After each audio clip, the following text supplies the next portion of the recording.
frelaté, eh bien, elle sera à moi. Ésaïe 65, versets 8, 9. Quand le Seigneur parle de laver la coupe aux pharisiens, parce qu'il y a une coupe qui devait y avoir du vin à l'intérieur, mais le Seigneur, il dit, vous lavez l'extérieur. Mais l'intérieur, la coupe, là, c'est du vin frelaté, c'est du vin égyptien, donc vous lavez la coupe. Mais regardez pas la coupe dont le vin pique comme un aspect, comme un serpent. Vous voyez, c'est écrit aussi dans la parole de Dieu, je ne me rappelle plus de ce verset. Mais cette coupe-là, eh bien ce vin-là, il pique comme un serpent. Et le serpent, ben, c'est les pharisiens, c'est l'Égypte. Voyez-vous. Alors les pharisiens avaient lavé la coupe, hein, ils avaient lavé les coupes, ils avaient lavé les mains, ils en lavaient le dehors et non le dedans. Cela signifiait que leur vin, qui venait de leur vigne empoisonnée, devait être jeté et changé. Ceci est aussi un symbole de leur mauvais cœur. Je laisse passer le train. J'ai laissé passer le train parce qu'on ne se retrouve pas. Alors c'est vrai que cette coupe-là, c'est aussi un symbole de leur mauvais cœur. Parce qu'à l'intérieur de cette coupe, il y avait du vin qui ne plaisait pas au Seigneur. Marc 7, versets 1 à 23. Matthieu 23, versets 24 à 28. Matthieu 23, versets 24 à 28. La coupe des pharisiens et leur doctrine, Jésus l'a bu. Ah oui, il l'a bu cette coupe-là. C'est-à-dire, il a souffert de leur part dans le jardin de Gethsémane.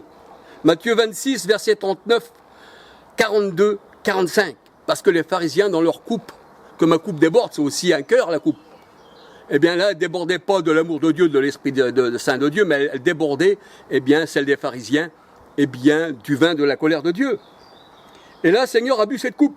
Matthieu 26, versets 39, 42, 45. C'était la coupe du baptême en sa mort. Marc 10, versets 38, 39.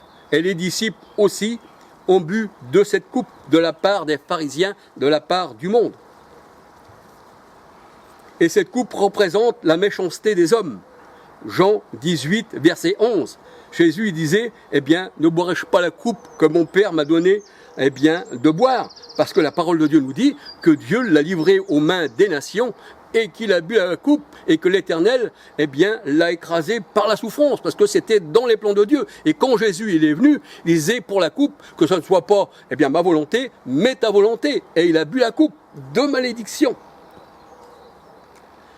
Alors le Seigneur, c'est vrai qu'il nous met en garde de ne pas boire la coupe, eh bien, des esprits impurs, c'est-à-dire des sectes, des religions, parce que c'est une fausse vigne.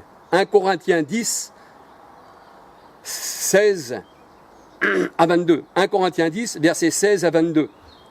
Et de n'avoir aucune relation avec eux, qui dit le Seigneur. Aucune relation avec leur coupe. Matthieu 16, versets 6, 11, 12. Et 1 Corinthiens 5, verset 7. Dans Luc 22, versets 14 à 20, le Seigneur Jésus avait pris une première coupe. Et il disait à ses disciples de se la partager entre eux. Ça représentait la souffrance, cette première coupe. Ensuite, à la fin du repas, il prit une deuxième coupe et il dit, cette coupe est la nouvelle alliance en mon sang. Voyez-vous, c'est plus la coupe du mauvais rosin, de la colère des Sadducéens, du monde des Égyptiens, mais c'est la nouvelle coupe en son sang. C'est la nouvelle alliance en mon sang, qui est répandue pour vous. Ainsi, nous avons une première coupe, la coupe des pharisiens, et la seconde coupe représente l'Église, le nouveau vin, le vin nouveau, qui ne doit pas être mis dans des outres anciennes, mais c'est-à-dire pas mélangé, eh bien, avec celle de l'ancienne alliance des pharisiens. Matthieu 9, versets 10 à 17.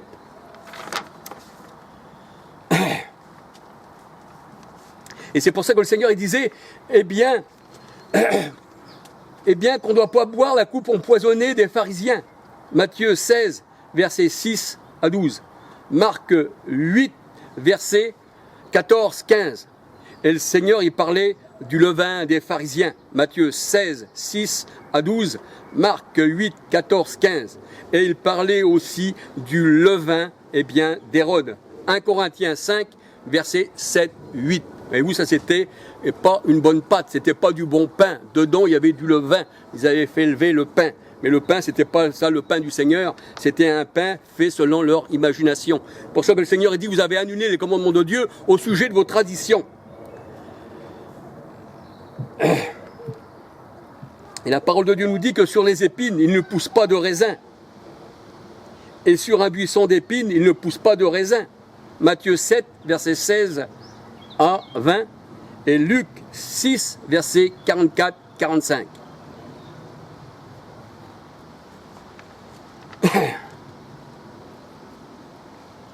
La parole de Dieu nous dit que Jésus, dans sa colère, voyez-vous, c'était ça quand le Seigneur est venu qu'il a donné le jugement.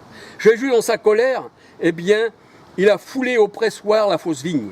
Ésaïe 63, versets 1 à 6. Ésaïe 63, versets 1 à 6. Apocalypse 14, voyez-vous, Apocalypse 14, versets 17 à 20. Apocalypse 19, versets 15-16. Et Genèse 49, versets 11-12. Ceci est le combat contre les chefs du monde.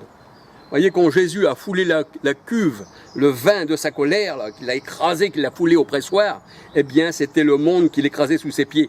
Jean 16, 33, j'ai vaincu le monde. Et c'est pour ça que dans Apocalypse, il n'y a pas 36 combats, il a été ce combat-là quand Christ est venu. Il a mis ses ennemis sous ses pieds. Il ne les remettra pas une deuxième fois sous ses pieds. Le Satan, comme vous dites, là, il ne peut pas se relever plusieurs fois, sinon le combat serait infinissable.